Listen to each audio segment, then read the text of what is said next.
Oui, Madame la maire, chers collègues, je vous présente un vœu proposé par l'ensemble des groupes de la majorité. À Rennes, nous avons fait de la lutte contre toutes les formes de discrimination l'une des boussoles de notre action pour que chacun, chacune, quelle que soit son origine, ses croyances, son sexe, son orientation sexuelle, son identité de genre, son âge ou sa situation de handicap, puisse vivre dans une ville et une société juste et bienveillante. Ce chemin vers l'égalité est long, il requiert notre plus grande vigilance et un engagement individuel et collectif de tous les instants. En 2019, en France, 1870 victimes d'actes homophobes ou transphobes ont été recensées. Au cours de leur vie, 55% des personnes LGBTQI+, ont subi des actes anti-LGBTQI+.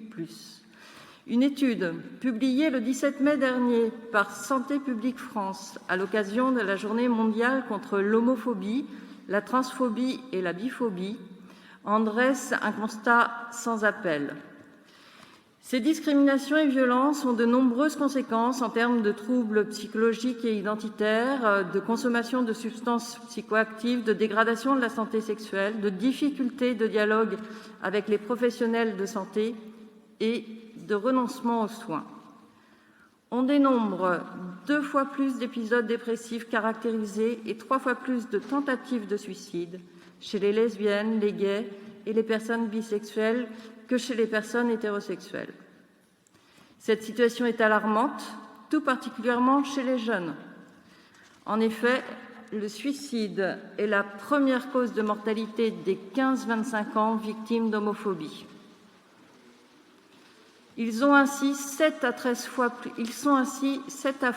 fois plus exposés aux tentatives de suicide que les jeunes hétérosexuels. Il aura fallu attendre 1990 pour que l'homosexualité ne soit plus considérée comme une maladie par l'OMS et 1992 pour qu'elle soit exclue de la liste des pathologies psychiatriques en France. L'homosexualité est pourtant toujours considérée comme une maladie par les promoteurs de thérapies dites de conversion. Souvent adossées à des organisations religieuses, ces soi-disant thérapies visent à convaincre les participants qu'il est possible de se convertir à l'hétérosexualité, à la norme, et de modifier l'orientation sexuelle ou l'identité de genre d'une personne.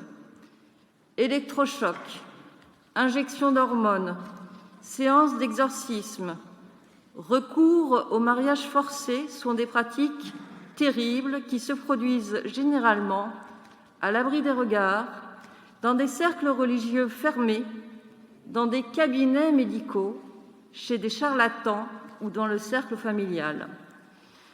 Ces actes sont intolérables.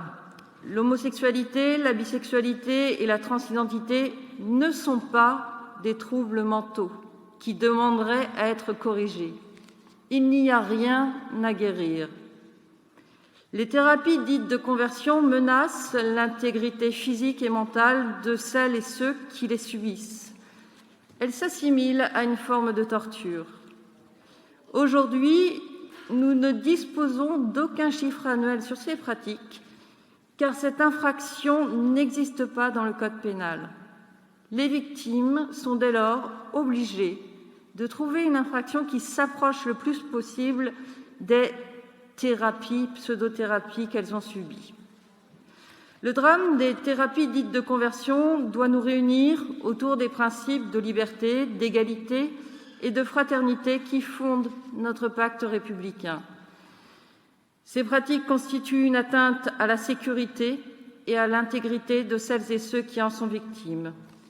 Face aux violences subies, face au traumatisme, nous ne pouvons nous contenter de déclarations d'intention.